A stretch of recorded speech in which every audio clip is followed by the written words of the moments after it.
लड़कियों, मैं आप सबसे कहना चाहती हूँ, जैसे आप नई नई शादी करके ससुराल गई हो, या 2-4 महीने हो गए हैं, या 1-2 साल भी हो गए हैं, तब भी ये वीडियो आपके लिए। ध्यान से सुनना। और मैं आज आपको आप बीती बता रही हूँ। शायद मेरी सुन के आपको थोड़ा सा दिमाग आ जाए, आगे के लिए रास्ता मिल जाए। ठीक है। मेरी शादी को 18 साल हो चुके हैं। 18 साल हो चुके हैं। 9 जुलाई 2026 को पूरे 18 साल हो गए। ठीक है। 18 साल में जो मेरा जीवन है बिल्कुल तहस नहस हो चुका है। मेरी बॉडी बिल्कुल बेकार हो चुकी है। इतनी सारी बीमारियां लग गई है इसमें, ब्लड प्रेशर, माइग्रेन और भी बहुत। ठीक है। 18 साल की शादी में मैंने ये पाया है। मेरे 2 बेटे हैं, एक 16 साल का है और एक 8 साल का। समझ सकती हो, अगर मैंने 18 साल का ये जीवन किसी ऐसे इंसान के साथ काट दिया है तो उसमें मेरी मजबूरी थी मेरे बच्चे, और एक उम्मीद ये भी थी कि शायद जिसके साथ मैंने फेरे लिए हैं कभी वो मुझे समझेगा, कभी वो सही गलत चीज़ों में अंतर करना सीखेगा, कभी उसको एहसास होगा। लेकिन नहीं, 18 साल हो चुके हैं। 18 साल भी यूं ही चले गए मेरे, मतलब खर्च हो गए। ऐसे खर्च हुए वो बेवजह, जिस जीवन में मैं आपको ये नहीं बता सकती 18 सालों में कि मेरे लिए खुशी कहाँ थी। मेरे जीवन में खुशी नामों की कोई चीज़ नहीं है। सिर्फ दुख, दर्द, अपमान, बेइज्जती, ये मुझे मिला है, और बीमारियाँ ये मुझे मिली है। तो आप सबके सामने आने का मेरा मतलब यही है कि अगर आपकी शादी को कुछ ही महीने हुए हैं और आपके साथ ससुराल में सास, नंद, पति आपको टॉर्चर करता है, आपके शारीरिक तौर पर भी, आपको मानसिक तौर पर भी, और आप ये उम्मीद लेके बैठी हैं कि कोई नहीं, कभी तो सुधरेगा, कभी तो हमारे बारे में सोचेगा, कभी तो इसको सही गलत की पहचान होगी, लेकिन ये ना सिर्फ तुम्हारे मन में है और ये मन में ही रहेगा। ये हकीकत नहीं होने वाला, कभी भी ये हकीकत नहीं होने वाला। क्योंकि जो जल्लाद किस्म के लोग होते हैं ना, वो कभी नहीं सुधरते, वो मरते दम तक नहीं सुधरते। तुम मर भी जाओगी, कट के बना के खुद उसके सामने खुद को परोस भी दोगी, तब भी वो तुम्हारा नहीं हो सकता, कभी नहीं हो सकता। और तुम्हारा तो क्या, तुम्हारा जीवन तो वो बर्बाद कर ही रहा है, साथ में तुम्हारे बच्चों का भी जीवन बर्बाद कर देगा। सोच रहे होंगे आप लोग कि कोई नहीं, 1-2 बच्चा हो जाएगा तो ये इसको रिस्पॉन्सिबिलिटी आ जाएगी, ये संभल जाएगा, सुधर जाएगा। घर वाले भी आपको, फैमिली वाले भी आपको यही सिखाते हैं। तो फैमिली वालों की बातों पे मत जाइए, बिल्कुल भी मत जाना, आपका जीवन नरक हो जाएगा। फैमिली वालों को कोई फ़र्क नहीं पड़ता, वो तो ये समझाते हैं कोई नहीं, जीवन एक बार मिला, प्यार से रहो। अरे प्यार से रहना कौन नहीं चाहता, प्यार से रहना कौन नहीं चाहता। हम जैसी औरतें ना 2 टाइम का खाना और छत की कीमत कैसे कैसे चुकाते हैं ना, वो हमें पता है, हमारे जैसी औरतों को पता है। एक मैं ही नहीं हूँ ऐसी, मुझे पता है।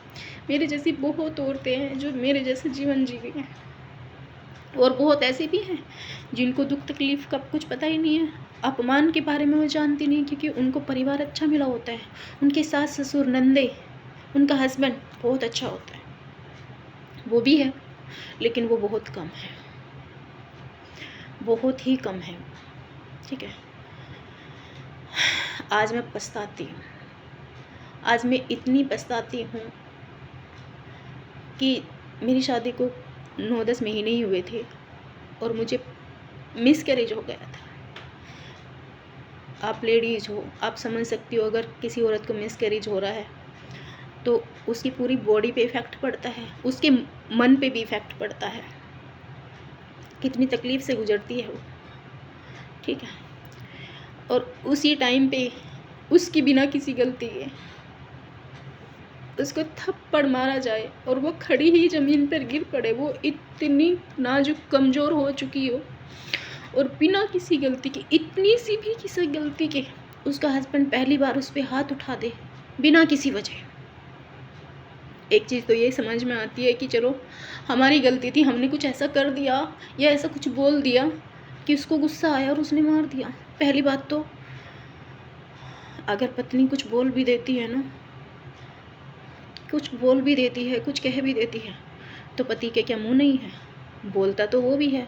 वो पत्नी एक बात बोलती है, वो 1000 बात बोलता है, 1000 गाली देता है उसके ख़ानदान तक को और फिर मारता पीटता भी है। क्यों? हम जैसी औरतें कब तक सहेंगी ऐसा? तो अगर मैंने ये कदम पहली बार में ही उठा लिया होता ना, तब तो बच्चा भी नहीं था। लेकिन हम लोग इतने पागल होते हैं, हम परिवार की बातों में आ जाते हैं, परिवार की बातों में आ जाते हैं कि नहीं, कोई नहीं, एक थप्पड़ ही तो मारा, आगे कुछ नहीं करेगा ये। लेकिन वो एक थप्पड़ नहीं होता है, वहाँ से शुरुआत होती है हमारे नर्क भुगतने की, ठीक है। तो इसलिए मैं सारी ही तो मैं आपको क्या बताऊँ, लेकिन बस इतना संभल जाइए, ना तो किसी आपके पापा कहते हैं, ना तो पापा की बातों में आए, ना भाई बहन की, ना परिवार के और भी लोग हैं, ना उनकी बातों में कि कोई नहीं आगे सुधर जाएगा, उम्मीद रख, कोई बात नहीं, नहीं सुधरता, कोई कभी नहीं सुधरता। मेरा पति 18 सालों में नहीं सुधरा, मेरे सास ससुर मेरी नंदे 18 सालों में नहीं सुधरी, तो आपका क्या सुधरेगा? जो खराब होते ही नहीं है ना, तो उनसे सुधरने की उम्मीद की ही नहीं जाती। लेकिन जो खराब होते हैं ना, वो कभी सुधरते ही नहीं हैं, चाहे आप 1000 उम्मीदें लगा लो उनसे। तो प्लीज़ अपनी ज़िंदगी का डिसीजन ना तो अपने परिवार के हाथ में सौंपो, ना अपने सास ससुर के या पति के हाथ में सौंपो। अपना डिसीजन खुद लो, क्योंकि भुगत तुम रही हो वहाँ पे, जी तुम रही हो, जीते जी तुम मर रही हो, अपमान तुम सह रही हो।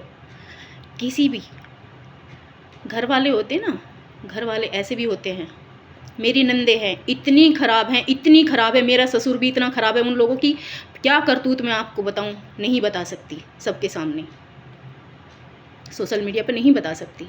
अगर मैं उनके जैसी हो जाती, इतनी गंदी, इतनी गिरी हुई औरत बन जाती मैं, तो ठीक था, और मैं ऐसी नहीं बनी, तो आज मैं भुगत रही हूँ। मेरे हस्बैंड को भी नहीं दिख रहा कि क्या गलत है और क्या सही है। तो इसलिए ऐसे ससुराल को भी ठोकर मारो, ऐसे मायके वालों को भी ठोकर मारो, ठीक है। उन मायके वालों से एक बात तो ज़रूर कहना कि जब तुम हमें पैदा कर सकते हो तो हमें पाल क्यों नहीं सकते?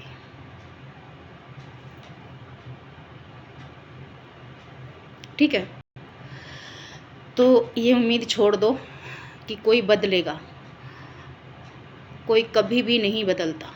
मेरा बेटा 16 साल का हो गया, बाप के बराबर का हो रहा है, उसको भी मारता पीटता है, मुझे भी मारता पीटता है, गंदी गंदी गालियाँ देता है मेरे ख़ानदान को, मेरी मरी हुई दादी, मेरी मरी हुई माँ, मेरी चाची, ताई, बहन, बुआ, सबको गाली देता है ये इंसान। और इतनी गंदी गाली देता है जो हमने अपनी कभी मायके में सुनी भी नहीं, और यहाँ मैं 18 सालों से सुन रही हूँ, मेरे लिए भी। तो कभी नहीं बदलता कोई भी। आपकी ज़िंदगी है, आप भुगत रही हो, तो डिसीजन भी आप लो। अगर एक बच्चा भी हो गया ना, वो छोटा भी है, उसे लेके निकल जाओ। चाहे किसी के घर में झाड़ू पोछा लगा के ना तुम्हें अपने बच्चों की परवरिश करनी हो, अपना पेट पालना हो, अगर मायके वाले भी नहीं रखना चाहते, वो तुम्हारे डिसीजन के साथ नहीं है, तो कोई नहीं। और फिर वो तो खैर आपकी लाइफ है, आपका डिसीजन है, आप क्या चाहोगी अपने जीवन में। लेकिन ना आदमी ऐसे ही होते हैं, दूसरी शादी के बारे में तो सोचना ही मत कभी भी। ये मत सोचना कि उसने सुख नहीं दिया तो दूसरा हस्बैंड सुख देगा, नहीं।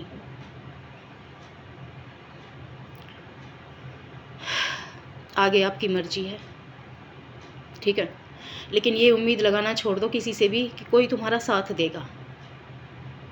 पंचायत बैठती है, पंचायत सुनती है, आधी सुनती है आधी नहीं सुनती है, ठीक है। अपनी बेटी को समझा जाते हैं। अरे तुम क्या समझाओगे, तुम्हारी बेटी तुमसे समझदार है, वो भुगत रही है वहाँ पे, उन जानवरों के बीच में रह रही है।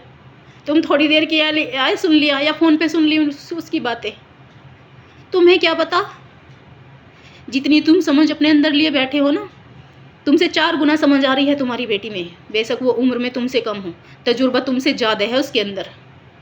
तो इसलिए ये समझाना तो छोड़ ही दो माइको वालों कि बेटी कोई बात नहीं, हमेशा टाइम एक सा नहीं रहता। अरे ऐसे लोगों के बीच ना टाइम हमेशा एक सा रहता है, कभी नहीं बदलता। 18 साल क्या कम है घुट घुट के जीना, मतलब जिंदा लाश बना देना किसी इंसान का। और एक बात मानते हैं, चलो कोई इंसान गलत है, कोई बहू गलत है, कुछ गलत कर रही है, तो चलो उसके साथ करो भी, तुम उसे सुधारने की कोशिश करो। लेकिन तुम बिगड़े हुए लोगों में वो सही रहने की कोशिश कर रही है, अपने आप को सुरक्षित रखने की कोशिश कर रही है, हैं? तो तुम उसका जीना दूभर कर दोगे।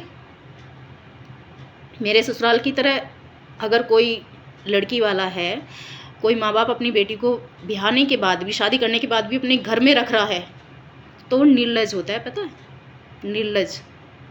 हाँ, अगर बेटी ससुराल में दुखी है तो ला के रखो अपनी बेटी को, लेकिन बेटी का ससुराल भी ठीक है, हस्बैंड भी बेटी के तलवे चाटता हो और बहुओं को घर से निकाल दो, बेटियों को घर में रखो। ऐसा मेरी ससुराल में हो रहा है, ऐसा मेरी ससुराल में हो रहा है, क्योंकि कारनामे गंदे हैं ना बाप बेटियों के। इसलिए बहू ऐसी नीच खानदान की आई नहीं, वो नीच ऐसी बनी नहीं, तो बहू में 1000 नहीं लाखों गलतियां हैं, लाख कमियां हैं। लेकिन औरों से क्या कहूँ, जिसके साथ साथ फेरे लिए, वो सब कुछ जानते हुए भी किसी निर्दोष इंसान को सजा दे रहा हो 18 सालों से, तो किसी से शिकायत ही क्या करनी। तो लड़कियों सुनो, जो गलत होता है वो हमेशा गलत होता है, वो कभी नहीं सुधर सकता। तुम अपने अंदर ये उम्मीद मत पालो कि कोई सुधरेगा, नहीं सुधरेगा कभी भी। मुझसे लिखवा लो, 18 साल का एक्सपीरियंस मैं बता रही हूँ, मैं जिंदा लाश बन चुकी हूँ।